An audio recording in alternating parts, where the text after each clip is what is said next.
Bienvenue Baptiste, Merci, Erwan. premier podcast, premier essai de notre future émission sur la santé, le sport, la nutrition et Le plein d'autres bien-être. sujets. Le bien-être, exactement. Pour commencer, on va chacun se présenter sur nos activités, notre vision. Je te laisse commencer. Alors, moi, du coup, moi, je suis Baptiste Templier. Donc, aujourd'hui, je suis coach sportif euh, dans comment? De partie intégrante. Donc, moi, je viens à la base du hand. J'ai fait beaucoup de hand. J'ai toujours plus ou moins pratiqué le sport. Bon, après, nous, on se connaît depuis un petit moment, donc on sait la place du sport, mais effectivement, commencer à s'intéresser à la prépa physique il y a une bonne dizaine d'années maintenant. D'abord pour moi, pour mon bien-être, pour performer un peu plus dans mes activités, etc. Et l'envie d'apprendre tout ça au début à son entourage m'est venue, et puis derrière d'apprendre ça à une plus grande échelle, d'essayer de transmettre certaines clés aux personnes, parce que des fois on a l'impression que les choses sont insurmontables, alors qu'au final c'est pas si compliqué que ça, hein. Donc ça c'est valable pour beaucoup de choses, et aussi du coup pour le sport. Mais voilà, du coup aujourd'hui je suis plus ou moins du coup associé avec toi sur la partie sportive, sur la suivi de tes passions à toi. Et puis de mon côté, pareil, pouvoir périodiser, programmer selon les objectifs de certains, c'est euh, c'est mon métier. Ça va? Super, C'est super. belle présentation. Allez, à toi. Il faut savoir que Baptiste a commencé il n'y a pas si longtemps son Ah, activité officiellement en tout cas. exactement. Hop là, on donne ça. Effectivement, pour tout dire à la base, donc moi je viens de l'immobilier jusqu'à septembre dernier. Donc ça a été mon métier, hein. Ça n'a pas été ma passion. Ça a été un moyen de remplir le frigo, comme on dira. Alors, même si c'est un métier qui est super sympa, en tant qu'agent immobilier, je me suis parfois régalé, mais c'est vrai que, voilà, je faisais beaucoup de sport, donc du sport quotidiennement, tous les jours, voire plusieurs fois par jour, au-delà de mes activités de hand ou quoi. Mais là, depuis du coup septembre, j'ai décidé de me consacrer à ça, de faire uniquement que ça, et de lancer du coup ma société en même temps, quoi. Voilà, donc effectivement, c'est assez récent. Assez récent. Ok, oui, donc Baptiste tu t'es tourné vers quelque chose de plus passionnant pour toi. Ah bah oui, tout à fait. Et au final, ça a sûrement toujours été au fond de toi. Tu m'as toujours parlé justement du sport, de l'approche. Mais, C'est en nous, c'est en nous. ah bah ça ouais, c'est sûr que ce qui est en fait, on a toujours pratiqué. Encore une fois, on a toujours voulu chercher, enfin, on a toujours cherché à s'améliorer, à comprendre ce qu'il fallait faire. Ce qui est bien, c'est qu'on a pris un peu deux chemins qui se rejoignent. Toi, t'as pris un moment la partie nutrition. Moi, ce qui m'a grandement servi, hein, au début, tu te rappelles quand tu étais encore dans les études, etc. Euh, Au début, on s'envoyait les assiettes, etc. Et c'est vrai que petit à petit, en grandissant, en avançant, on a pu en faire quelque chose de professionnel. Mais, euh, mais ouais, ça nous a toujours plus ou moins suivi, ça c'est vrai. Ok, top. C'est effectivement ça. Ça a toujours fait partie de nous d'une certaine manière. Oui. Et pour moi, me présenter justement, je suis donc Erwan, diététicien nutritionniste et pas que. Vous allez comprendre par la suite. Donc c'est surtout, comme dit Baptiste, ça a toujours été en moi, ça a toujours été en nous. Je viens de STAPS aussi, d'une fac de sport, juste après le bac. Bon, après j'ai arrêté parce qu'à l'époque je savais pas trop, et d'ailleurs On pataugeait. Bon, on y était ensemble. on y était ensemble d'ailleurs. On pataugeait un peu, mais ça nous a toujours plu quand même sur tout le système de vivre du sport. Après, je suis reparti dans le commerce international, ce qui m'a pas branché tant que ça, à part pour développer le réseau, des connaissances et mes langues aussi. Mais après, je suis retourné dans la nutrition parce que c'est vrai que j'ai toujours été passionné de nourriture. Oui, c'est vrai que là-bas, c'est l'assiette. La bouffe, La bouffe, hein. Euh, ce que les aliments nous apportent, mais aussi en termes de goût, de saveur, de cuisine. Bon. Comment apporter de la saveur à des choses qui n'en ont pas forcément à la base. Exactement. Ce qui peut permettre de bien manger derrière, d'ailleurs. Mais bon. On y reviendra. Tout en alliant santé, performance, nutrition et bien-être. Et plaisir. Et plaisir. Et oui. Et plaisir. Parce que dans notre vision des choses, je pense que le plaisir, faut pas qu'on l'oublie. Hop.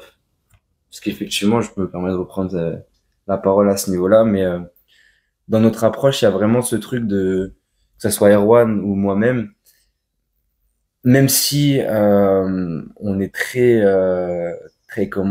dictateur envers nous-mêmes sur la pratique du sport quotidienne, sur la dépense, sur le fait de manger correctement. Ça, on le fait, on avait la discussion juste avant le podcast. Moi, par exemple, je vais le faire 300 jours sur 365. Mais à côté de ça, j'oublie pas de me faire plaisir. J'oublie pas de vivre. Je prépare pas encore les jeux, parce que je sache. Donc, j'ai pas forcément besoin d'avoir l'hygiène d'un sportif de haut niveau. Et c'est vrai que c'est ce qu'on dit aux gens, parce que des fois, on a l'impression que il faut changer du tout au tout. Et dans plein de choses, hein, que ça soit la nutrition, que ça soit le sport, que ça soit le bien-être, même professionnel. Non, c'est pas toujours. C'est parfois simple, même très simple. Et Erwan le sait encore mieux que moi. Il n'y a pas besoin de grands changements dans sa vie. C'est juste de mettre des choses simples en place qu'on est déjà en capacité de respecter. Parce que le problème, c'est que voilà, on respecte pas toujours ce qu'on met en place. Et c'est le meilleur moyen de se démotiver. Mais voilà, garder dans notre approche le côté plaisir, parce que je pense que c'est aussi ce qui nous définit et c'est ce qui nous différencie aussi, je pense, de certaines personnes qui, Erwan, il vous fera jamais faire un régime. Ouais, je pense pas, hein. Me trompe pas. Il vous demandera pas je vais pas parler à sa place, mais il vous demandera pas d'enlever des aliments que vous aimez de votre vie. Ou moi, c'est pareil, dans la pratique du sport, si vous aimez bien faire quelque chose, je vais pas vous dire d'arrêter de le faire. Au contraire, c'est peut-être de trouver des moyens de le faire encore mieux. Mais du coup, voilà. Donc vraiment, se dire sport, nourriture, nutrition, bien-être, plaisir. Et les autres piliers qu'on va voir par la suite. Bien évidemment, il y en a d'autres. Oh là là, il y en a d'autres. Oui, alors justement, le but de ce premier podcast, c'est aussi de vous partager notre vision sur les piliers essentiels de la santé. Et quand je parle de la santé, c'est aussi se sentir bien dans son corps, physiquement et mentalement, esthétiquement. Parce qu'on aura beau dire que ce qui est important, c'est le fond de la personne, c'est son caractère, sa personnalité, etc. Mais le physique, ça a son importance, surtout dans une société où l'image reflète souvent une partie de notre personne. Je sais pas ce que tu en penses, mais pour moi, une personne qui s'entraîne, c'est une personne qui s'accorde une discipline et qui a un certain état d'esprit que quelqu'un qui ne s'entraîne pas n'aura pas. Parce que c'est un peu la labeur de l'effort de prendre soin de soi, de mettre en place une routine sportive qui montre un trait de personnalité qui est l'effort, justement. Bah, c'est ça. Et moi, j'ai plus confiance en une personne qui fait des efforts pour prendre soin de soi et prendre soin des autres aussi, bien sûr, que quelqu'un qui se néglige et en tout cas, qui ne veut pas s'améliorer dans ces points-là. Effectivement. C'est ça, c'est surtout. Moi, pour rebondir sur ce que tu disais, il y a un exemple concret que je peux utiliser. C'est quand je passais des entretiens d'embauche. Un entretien d'embauche, je me rappelle quand je parlais tout de suite du sport, en disant que bah voilà, avant ça, je faisais du hand, championnat de France, machin truc. Tout de suite, ça réveillait quelque chose dans les yeux de la personne en face, du recruteur. Parce qu'effectivement, ce que tu disais, c'est vrai.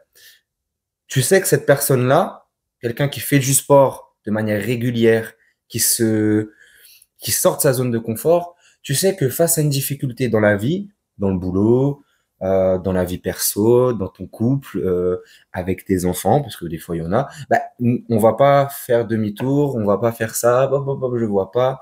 Non, nous on va prendre le problème, on va l'affronter, parce qu'on a l'habitude, parce qu'on est discipliné à faire plus. Et effectivement, c'est pas que je fais pas confiance à quelqu'un qui fait pas de sport. Oui. Faut pas être aussi tranché.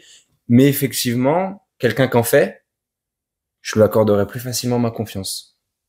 Et je lui accorderai plus un projet où, voilà, je sais qu'avec cette personne-là, on peut faire des efforts. Et je pense qu'effectivement, c'est la base de toute la vie, quoi. La discipline. Si t'as pas de discipline pour te lever le matin, bah tu te lèveras pas. Et puis je rebondis même, la discipline, je pense que c'est une part du bien-être.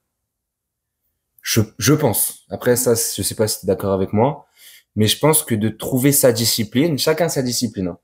Ça peut être des disciplines qui sont très dures et ça va très bien à ces personnes-là, ou des disciplines, on peut très bien dire discipline, aller 3 fois par semaine au sport. C'est pas non plus, enfin, c'est le minimum.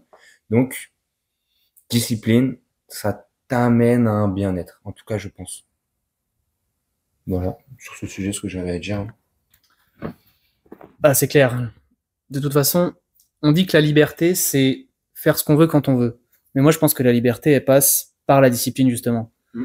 Parce que si on cadre pas sa vie d'une certaine manière, on pourra pas être libre, parce qu'on va la subir. Et quand on est discipliné, on peut aussi gagner du temps, de l'énergie, et donc forcément, ça amène un gain de liberté d'une certaine manière. Ouais. Bon, là, on rentrerait dans un sujet autre, mais justement, Mathis, selon toi, quels sont les piliers de la santé? Quelle est notre vision pour que... Explique la vision à nos auditeurs de ce qu'est une bonne santé, ça passe par quel pilier, et d'où l'importance de notre vision qui est de prendre en charge globalement l'être humain. Alors, bah, selon moi, c'est assez simple en soi. Je pense que le premier pilier, ça va être la façon de se nourrir, la façon de mettre le carburant dans notre corps. Je pense que c'est le premier truc. Tu peux pas te sentir bien si tu manges n'importe quoi, si tu manges n'importe comment. Après, encore une fois, hein, on parle pas d'être drastique envers son régime ou quoi. C'est pas du tout ça. Enfin, on peut se faire plaisir à des moments, on peut s'accorder des moments de plaisir, mais encore une fois, dans la grande majorité du temps, avoir une alimentation variée, saine, nutritionnellement correcte. Après, je pense que derrière, ce qui vient, ça rejoint un peu la nutrition, ça va être l'hydratation pour la santé. Ça fait partie de la nutrition. Euh, Derrière, le deuxième gros pilier, c'est le mouvement. Et quand je dis mouvement, je dis même pas sport. Je dis mouvement. C'est-à-dire qu'aujourd'hui, on voit des personnes qui ont un certain âge, qui n'ont pas fait énormément de sport à proprement dit dans leur vie, mais qui ont toujours bougé. Je m'explique. Faire du jardin, être toujours actif, se baisser, aller chercher des trucs en haut, en fait, de servir de son corps. La base, un pilier de la santé, c'est de servir son corps, faire du mouvement avec son corps. Le corps, il n'est pas fait pour rester inactif. Et avec Erwan, Erwan avait souvent ce truc de me le dire. À la base, un être humain, qu'est-ce qu'il fait? Il se déplace, il cueille, il chasse, il est en perpétuel mouvement. Donc il est dehors. Il est dehors face aux conditions climatiques qui sont compliquées. Bref, il est tout le temps en perpétuel mouvement. Il peut pas rester à une place comme nous aujourd'hui. On passerait 4 heures dans notre fauteuil, 5 heures dans notre canapé, 6 heures au bureau. Donc, c'est pour ça que c'est vraiment super important d'intégrer des séances où on va faire du sport. Et quand on dit sport, encore une fois, ça peut être de la mobilité, sans rentrer trop dans le détail, mais même des étirements un peu passifs, hein, de se servir de son corps. Donc, nutrition, hydratation, mouvement, activité physique, mouvement. Et le quatrième, pour moi, et c'est celui que j'ai eu le plus de mal, pour être très honnête, à mettre en place, que je travaille encore, hein, parce que c'est un travail de toute une vie, c'est le sommeil. Je pense. Ce qui peut être parfois compliqué à mettre en place. Après, on a tous nos difficultés, mais effectivement, le sommeil, c'est quelque chose qui est assez complexe, qui est très particulier. Si on peut pas faire n'importe quoi. Donc voilà. Selon moi, les 4 piliers principaux. Après, il y en a pas mal d'autres. Je pense que le fait d'avoir des bonnes relations, ça fait partie aussi d'une bonne santé. Le fait de pouvoir aller dehors, marcher dehors, ça en fait partie. Mais après, c'est un petit peu pas du bonus, mais déjà quand t'as mis en place les 4 là, ou 3 si tu mets l'hydratation avec la nutrition, je pense que déjà t'es pas mal. Je pense vraiment que t'es pas mal. Après, à toi de me dire comment tu vois les choses, mais J'en rajouterais un qui est souvent oublié, c'est la respiration. réel. La respiration, c'est simple, arrêtez de respirer pendant 2 minutes, vous allez voir qu'il y a un problème. Techniquement. Non, mais, À la limite, si t'es bon en apnée, tu commences à devenir bleu, mais. ben, quand on pense respiration, on pense souvent méditation, voilà, comme dans les moines à la montagne, machin. Non, respiration, c'est apprendre à respirer consciemment au quotidien déjà. Apprendre à respirer tout court au quotidien. Puis apprendre à respirer pendant le sommeil, qui passe par un travail au quotidien. Et apprendre à respirer pendant l'effort aussi. Ouais. Tout ça, c'est important. Déjà, commencer par apprendre à respirer par le nez, avec le ventre. Oui. Bon, là, je vais pas rentrer dans les détails, mais... Non, mais tu sais que le ventre, c'est très rare qu'une personne sache respirer avec le ventre. Mm-hmm. C'est problématique. Ça amène plein de problématiques, notamment un dérèglement sur le long terme, bien sûr, du système cardiovasculaire et respiratoire, l'augmentation de l'anxiété et du stress au quotidien, une moins bonne qualité du sommeil, puisqu'on va respirer différemment pendant le sommeil. Beaucoup de personnes que je prends en charge font de l'apnée du sommeil. Et quand on a un mauvais sommeil, on prend plus facilement du poids, on a plus de douleurs, on se blesse plus facilement, on a moins d'énergie. Et on est plus irritable plus rapidement. Bon. Le sommeil, on va pas rentrer dans le sommeil aujourd'hui, je pense qu'on fera un podcast là-dessus. Ouais. Mais le sommeil, si le sommeil c'était du dopage, ce serait la pilule miracle qui coûterait des milliards, quoi. Ouais. Le sommeil. Donc, la nutrition, ça, je vais pas vous dire le contraire. L'activité physique, le sommeil, la respiration et les relations sociables. Et c'est vrai que les facteurs de longévité principaux de notre monde, qu'on retrouve notamment dans les zones bleues, je t'en ai déjà parlé des zones bleues. Les zones bleues, c'est les régions du monde où il y a le plus de centenaires en moyenne regroupés. Oui, au Japon, il y a Okinawa, en Sardaigne, en Italie, en Crète, en Grèce, en Amérique du Sud, une certaine région aussi. Bah, les deux facteurs principaux, c'est qu'ils ont jusqu'à très âgés, ils ont des relations sociables de qualité, donc pas en quantité. De toute façon, on prône toujours la qualité avant la quantité. Et ils sont rarement seuls. Enfin, ils ont leur temps seuls, mais ils sont souvent avec du monde. On sait que la solitude tue, notamment les personnes âgées. Et depuis le Covid, encore plus les plus jeunes aussi. Et le deuxième point, c'est l'activité physique. Ils sont encore actifs malgré, justement, en étant centenaires. Ils font pas forcément l'activité physique, du sport à proprement parler. Et encore, il y en a pas mal qui font du vélo, de la marche, etc. Mais c'est surtout des personnes qui jardinent, qui bricolent, qui font des travaux pour leur village, des choses comme ça. Donc, voilà. C'est les piliers essentiels selon moi, et c'est là-dessus qu'on travaille avec Baptiste. On ne prend pas en compte seulement bouger et manger. Mais tout ça, c'est régi par quoi? On a oublié le principal pilier. La psychologie. Après, je pense que... Alors, oui, mais est-ce que en mettant pas en place correctement ces piliers-là, tu peux pas mieux te sentir dans ta tête? Oui, après, c'est le chat qui se mord la queue. Est-ce que c'est ces piliers qui vont aider? Ah oui, mais c'est une question. Après, c'est sûr qu'effectivement, il y a des... Après, on peut pas parler des cas particuliers. C'est compliqué, et toi, tu le sais encore mieux que moi. T'as beaucoup de soucis qui sont liés à la psychologie, aux émotions des gens. Mais après, Surtout dans l'alimentation. surtout dans l'alimentation. Mais du coup, le problème, c'est que derrière, souvent, on remarque qu'un blocage amène un deuxième blocage, qui amène un troisième blocage, et qui amène un blocage du final de tout le processus. Donc, est-ce que c'est le problème psychologique qui fait que, dans certains cas, effectivement, oui. Quand c'est un cas, entre guillemets, assez grave psychologiquement, je pense. Mais est-ce que des fois, juste quand t'es tu sors de l'hiver, t'es un peu en dépression, etc.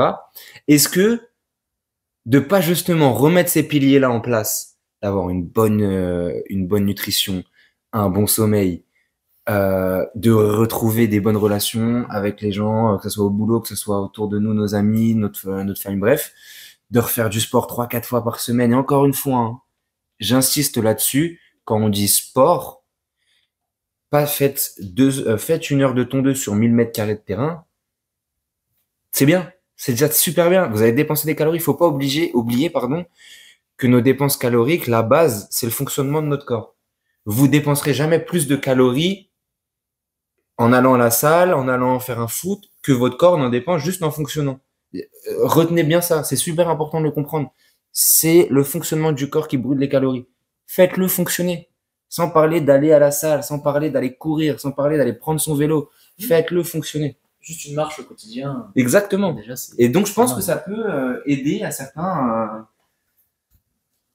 problèmes psy. Mais effectivement, la psychologie, c'est surtout aujourd'hui, surtout en 2024.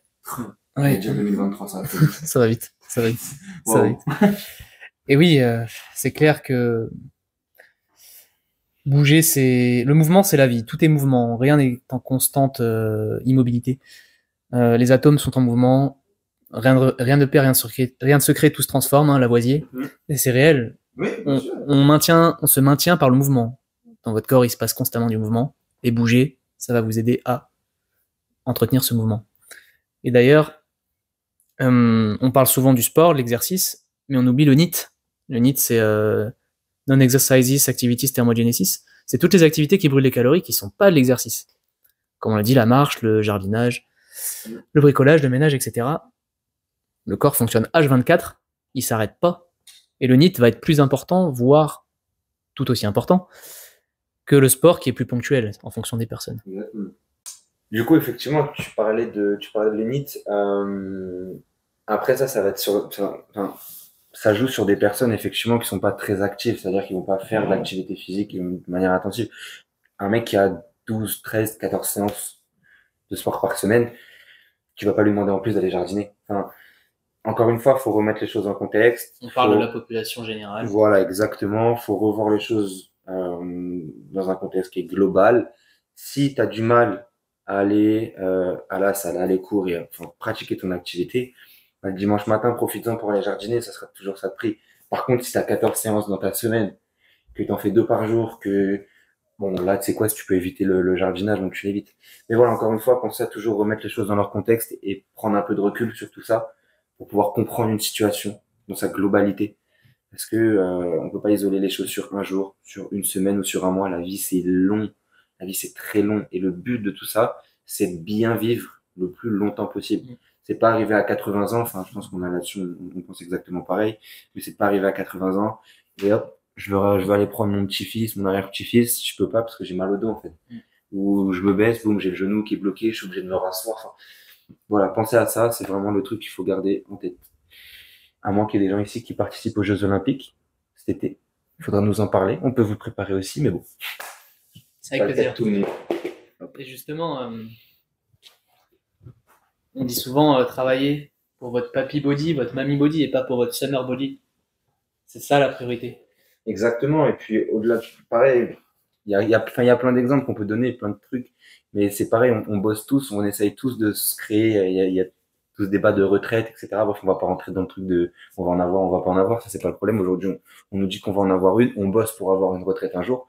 Mais si on arrive à la retraite complètement cassée en deux, enfin, on pourra pas profiter justement de cette retraite. On a mis 30 ou 40 ans de travail à se la payer. Bah, elle sera biaisée du fait qu'on n'ait pas pris le temps de s'entraîner un minimum. Et encore plus, si on attend la retraite pour profiter, on parle pas.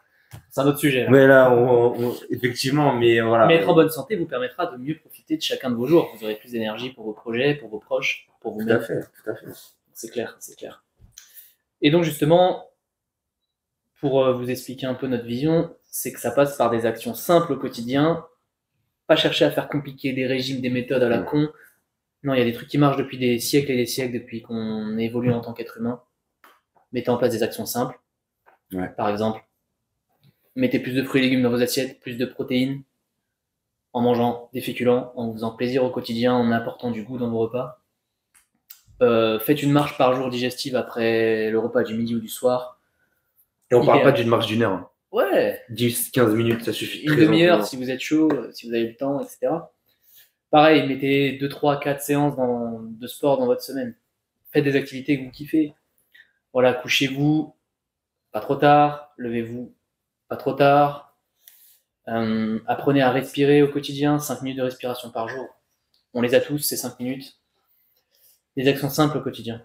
Et, et je pense qu'il y a un truc aussi, et on le voit, rentrer les choses dans vos emplois du temps. Aller au boulot, vous ne vous posez pas la question d'y aller. Vous lavez les dents, vous ne vous posez pas la question, enfin, j'espère, si on doit se laver les dents, vous ne vous posez pas la question de manger. Enfin, bref, là, je veux rentrer les séances de sport ou enfin, votre activité physique, rentrez-la dans votre agenda et vous dirigez pas. Si c'est écrit dans l'agenda, je le fais.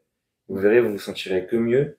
Ça va créer une discipline parce que la motivation, on va pas repartir là-dessus, mais la motivation finira par s'éteindre quand il fera pas beau, quand il fera plus froid, quand vous serez plus fatigué. Ça s'éteindra. Tout le monde s'éteint. Tout le monde perd de la motivation. On en fera un podcast d'ailleurs. Ouais, d'ailleurs, je pense que ça a le mérite de développer un peu ce truc-là. Mais voilà, ça va vous créer de la discipline. Si j'ai décidé de m'entraîner ce jour-là, à cette heure-là, je m'entraîne ce jour-là, à cette heure-là. C'est pas en... Moi, personnellement, je vois, si vous le mettez dans votre agenda mais vous y allez pas, c'est un échec. Et on n'aime pas vivre avec des échecs. On veut vivre avec la réussite. C'est pas bon pour notre cerveau d'avoir des échecs. Et vraiment, c'est un petit échec, mais c'en est un. Donc, ça va encore dans le mauvais sens. C'est dans l'échec qu'on apprend. Oui. Mais vraiment, comme dit Erwan, des choses simples. Et faire du sport, il y a des milliers de façons de faire du sport. Du paddle, du sport de combat, du sport de raquette. Faites un ping-pong avec votre frère. Faites tout, n'importe quoi. Mais mettez-le dans votre agenda. Et voilà, c'est ça. Mettez-le. Et testez des choses. Oui, soyez curieux. On le voit. On a plein de gens, même proches de nous, qui hésitent à faire des activités parce qu'ils ont peur d'eux ou ils vont pas bien. Mais non, mais faites. Il y a que comme ça qu'on peut savoir qu'on aime ou qu'on n'aime pas. Encore une fois, on connaît pas tous les sujets et pour se découvrir une passion, il faut bien mettre les doigts dedans un jour ou l'autre, quoi. Donc, c'est clair. N'hésitez pas, passez le pas. Et comme dit Erwan, des actions simples, arrêtez de trop se prendre la tête. Vraiment. Il n'y a rien de compliqué. Il n'y a rien de compliqué. Alors, bien sûr, quand on a pris du retard, quand ça fait des années qu'on n'est pas dans le bon sens, c'est un peu plus compliqué de se remettre dans le droit chemin. Mais même, il n'y a rien d'impossible. Je pense que tu es d'accord avec moi, il n'y a rien d'impossible. Il n'y a rien de définitif. Il n'y a rien d'arrêté. Tout le monde peut évoluer dans le bon sens. Et encore une fois, encadrez-vous.